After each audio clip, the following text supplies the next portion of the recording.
स्वागत है आप सभी का अपने चैनल ऑनलाइन स्टडी 1.6 में। आज के इस वीडियो में प्रश्नावली 8.2 के प्रश्न संख्या 1 के तीसरे नंबर प्रश्न को सॉल्व करेंगे। तीसरा नंबर प्रश्न है कॉस 45 डिग्री बट्टा सेक 30 डिग्री प्लस कॉसेक 30 डिग्री। देखिए प्रश्न में ये सभी जो दिया हुआ है इस सभी का पहले मान रखेंगे। मान रखने के बाद इस सभी को सॉल्व करेंगे। तो पहले कॉस 45 डिग्री का मान रखेंगे। तो इसके लिए त्रिकोणमिति टेबल को देखेंगे। तो त्रिकोणमिति टेबल में कॉस यहाँ है और 45 डिग्री यहाँ है। तो यहाँ देखिए कॉस 45 डिग्री का मान कितना है, 1/√2। तो कॉस 45 डिग्री के स्थान पे लिख देंगे 1/√2। अब बट्टा का चिन्ह है तो बट्टा का चिन्ह।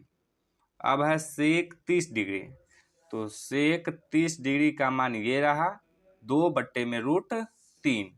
तो लिखेंगे 2/√3। प्लस का चिन्ह है तो प्लस का चिन्ह। अब है कॉसेक 30 डिग्री। तो कॉसेक 30 डिग्री का मान ये रहा 2 है। तो कॉसेक 30 डिग्री के स्थान पे लिख देंगे 2। तो लिख दिए 2। इस 2 के हर में कुछ नहीं तो 1 ले सकते हैं, तो 1 ले लिए। देखिए यहाँ पे देखने से आप लोगों को पता चल रहा होगा कि ये भिन्न के जोड़ के रूप में है, यानी कि बट्टा के जोड़ के रूप में है। तो इसको बट्टा पर का जोड़ करेंगे। तो इसके लिए ऊपर वाले को पहले ज्यों का त्यों लिखेंगे। तो ये है 1/√2। तो 1/√2 बट्टा है तो बट्टा। अब इसका बट्टा पर का जोड़ करने के लिए √3 और 1 का एलसीएम देंगे। तो एलसीएम कितना हो जाएगा, √3 हो जाएगा। अब √3 से √3 में भाग देंगे तो 1 से कटेगा। 1 को 2 से गुना करेंगे तो हो जाएगा 2 प्लस। अब 1 से √3 में भाग देंगे तो √3 से कटेगा। √3 को 2 से गुना करेंगे तो हो जाएगा 2√3। अब यहाँ पे आप लोग देख पा रहे हैं कि ये भिन्न के भाग के रूप में आ गया, यानी कि बट्टा पर के भाग के रूप में आ गया। तो बट्टा पर का भाग बनाने के लिए पहले उसको बट्टा पर के गुना के रूप में बदलते हैं। तो इसके लिए बट्टा के ऊपर में जो भिन्न रहता है उसको ज्यों का त्यों लिखते हैं। तो बट्टा के ऊपर कितना है, 1/√2। तो 1/√2 को ज्यों का त्यों लिखेंगे। अब गुना का चिन्ह देंगे। अब बट्टा के नीचे वाले में क्या होता है कि जो ऊपर रहता है संख्या वो नीचे चला जाता है और जो नीचे रहता है संख्या वो ऊपर चला जाता है। तो देखिए बट्टा के नीचे √3 है तो √3 बट्टा के ऊपर चला जाएगा और 2 + 2 √3 बट्टा के ऊपर है तो 2 + 2 √3 बट्टा के नीचे आ जाएगा। अब इसको गुना करेंगे तो 1 को √3 से गुना करेंगे तो हो जाएगा √3 बट्टा। अब यहाँ पे √2 से 2 + 2 √3 इस दोनों का गुना होगा। तो √2 से 2 को गुना करेंगे तो हो जाएगा 2√2। प्लस का चिन्ह है तो प्लस का चिन्ह। अब √2 से 2 √3 का गुना करेंगे। तो देखिए √2 गुने 2, इस बीच में कोई चिन्ह नहीं तो गुना का √3 है तो √3। अब √2 से क्या करेंगे, रूट वाले का गुना करेंगे।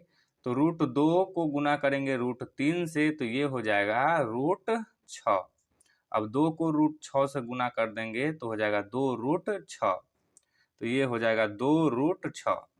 देखिए यहाँ पे आंसर तो आ गया, लेकिन त्रिकोणमिति में क्या होता है कि बट्टा के नीचे कभी भी रूट वाला संख्या नहीं आना चाहिए। यहाँ तो रूट वाली संख्या आया हुआ है तो इस रूट को हम हटाने का कोशिश करेंगे। तो रूट हटेगा कैसे, तो रूट हटता है हर का परमेकरण विधि से। तो यहाँ पे हर का परमेकरण करेंगे। तो इसके लिए लिखेंगे हर का परिमेयकरण, हर का परिमेयकरण करने पर। अब परमेयकरण को समझ लेते हैं। बिल्कुल आसानी वाला समझते हैं पहले। मान लीजिए यहाँ पे 1/में √5 है। देखिए इसका हर का परमीकरण करने के लिए भिन्न के हर में जो संख्या रहता है उस संख्या से भिन्न को ऊपर भी गुना कर दीजिए और भिन्न के बट्टा के नीचे भी गुना कर दीजिए। इससे क्या होगा, हर का परमीकरण हो जाएगा। यहाँ पर तो एक संख्या था, मान लीजिए यदि प्लस दे के एक और संख्या आ जाए इस टाइप से 1/में √3 प्लस में √5, तो सेम नियम इसमें भी लगेगा। क्या हो जाएगा, √3 और √5 गुना कर देंगे, फिर √3 √5 से गुना कर देंगे। लेकिन बस यहाँ पे एक बात का ध्यान रखना है कि यहाँ पे प्लस का चिन्ह है तो ये हो जाएगा माइनस का चिन्ह, चिन्ह बदल देते हैं। तो चलिए अब इसका हर का परमीकरण करते हैं। तो पहले तो इसको ज्यों का त्यों लिखेंगे, तो ये है √3, तो √3 बट्टा 2√2 प्लस 2√6। अब क्या करेंगे कि गुना करेंगे, कितना से, 2√2 से और 2√6 से। यहाँ पे किस चीज का चिन्ह है, प्लस का, तो प्लस क्या बन जाएगा, माइनस बन जाएगा। तो अब यहाँ पे लिखेंगे माइनस, बट्टा है तो बट्टा। अब नीचे भी 2√2 माइनस 2√6 से गुना कर देंगे। अब यहाँ पे √3 से इस 2√2 को भी गुना करेंगे और 2√6 को भी गुना करेंगे। तो चलिए गुना करते हैं।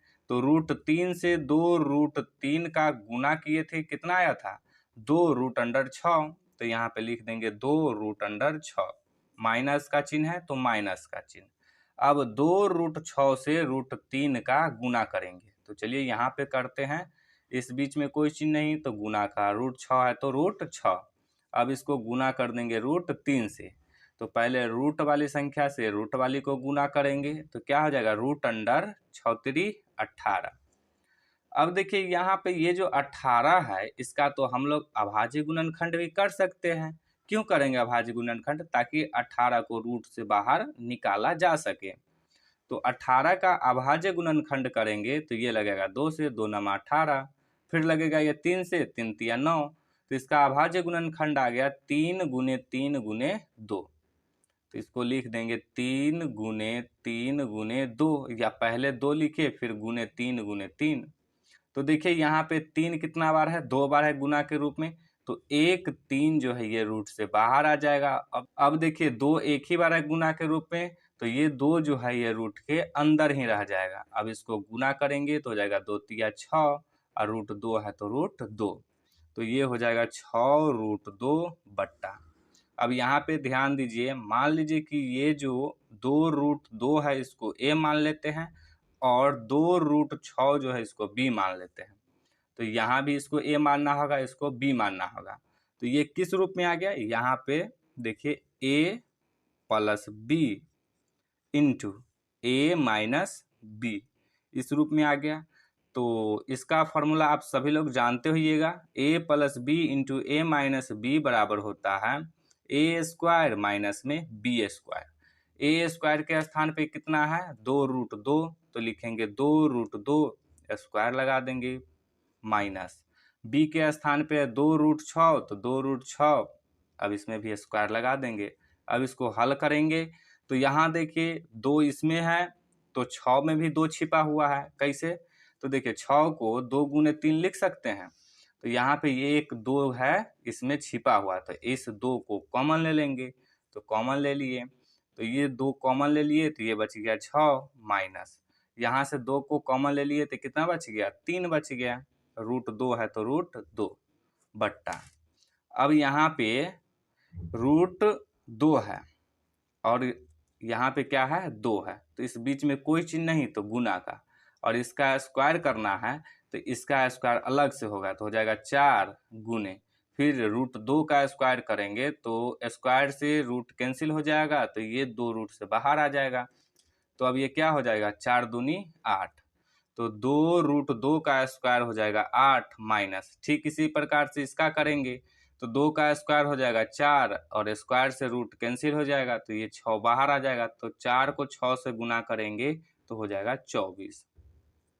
2√6 माइनस 3√2, बट्टा, अब 8 में से 24 को घटाएंगे तो आ जाएगा -16।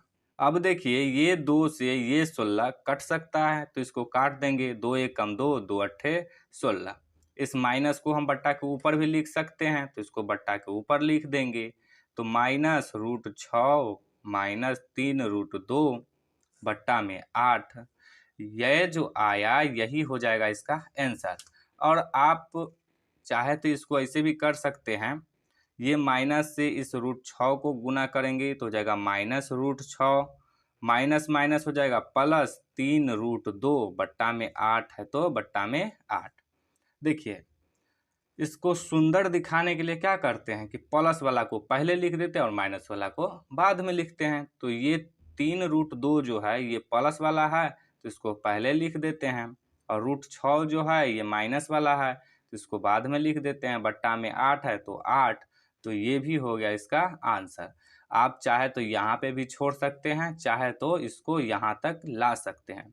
यहाँ तक लाते हैं तो ये दिखने में थोड़ा अच्छा लग रहा है। तो उम्मीद है कि आप लोगों को ये जो प्रश्न है ये समझ में आ गया होगा। समझ में आया हो तो इस वीडियो को लाइक कीजिए और चैनल को सब्सक्राइब जरूर कीजिए।